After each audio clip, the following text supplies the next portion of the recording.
വാരിധി തന്നിൽ തിരമാലകളെന്ന പോലെ ഭാരതീ പദാവലി തോന്നേണം കാലേ കാലേ.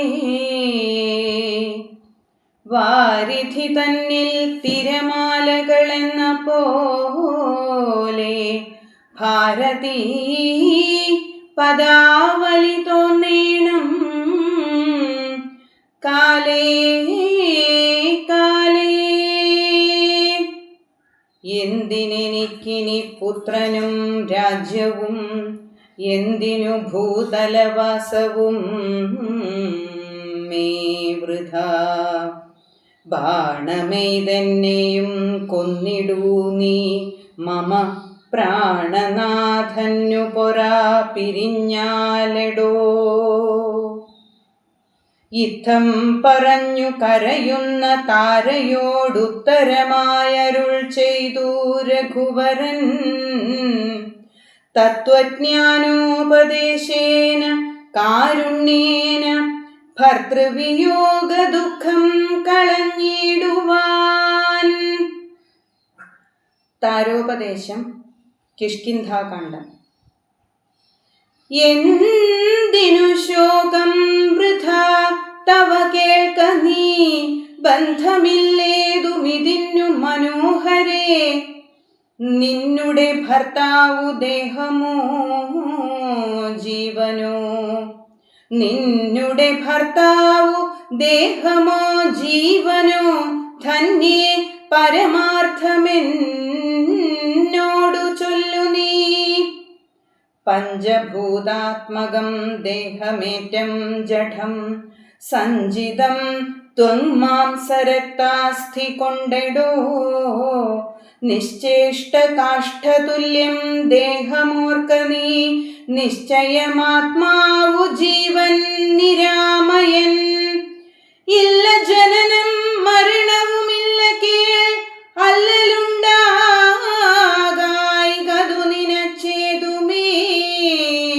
നിൽക്കയുമില്ല നടക്കയുമില്ല കേൾ, ദുഃഖ വിഷയവുമല്ലതു കേവലം.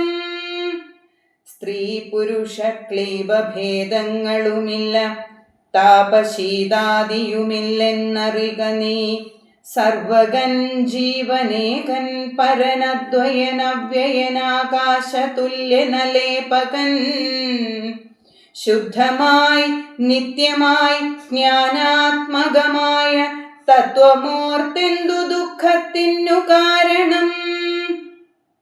രാമവാക്യാമൃതം കേട്ടൊരു താരയും രാമനോടാശു ചോദിച്ചിതു പിന്നെയും. നിശ്ചേഷ്ട കാഷ്ഠതുല്യം ദേഹമായതും സച്ചിദാത്മാ നിത്യമായതു ജീവനും, ദുഃഖസുഖാദി സംബന്ധമാർക്കെന്നുള്ളതൊക്കെ അരുൾ ചെയ്ക വേണം ദയാനിധേ. എന്നതു കേട്ട് അരുൾ ചെയ്തു രഘുവരൻ. ധന്യേ രഹസ്യമായുള്ളതു കേൾക്ക നീ. യാതൊരളവു ദേഹേന്ദ്രിയാഹങ്കാര ഭേദഭാവേന സംബന്ധമുണ്ടായി വരും. അത്ര നാളേക്കും ആത്മാവിനു സംസാരമെത്തും അവിവേക കാരണാൽ നിർണയം. ഓർക്കിൽ മിഥ്യാഭൂതമായ സംസാരവും പാർക്കതാനെ വിനിവർത്തിക്കയില്ലെടോ. നാനാ വിഷയങ്ങളെ ധ്യായമാനനാം മാനവനെങ്ങനെയെന്നതും കേൾക്ക നീ. മിഥ്യാഗമം നിജസ്വപ്നേ യഥാ തഥാ സത്യമായുള്ളതു കേട്ടാലുമെങ്കിലോ. നൂനം അനാദ്യ വിദ്യാബന്ധഹേതുന താനാമഹം കൃതിക്കാശു തൽക്കാര്യമായി സംസാരമുണ്ടാമപാർത്ഥകമായതും. സംസാരമോ രാഗരോഷാദി സംകുലം.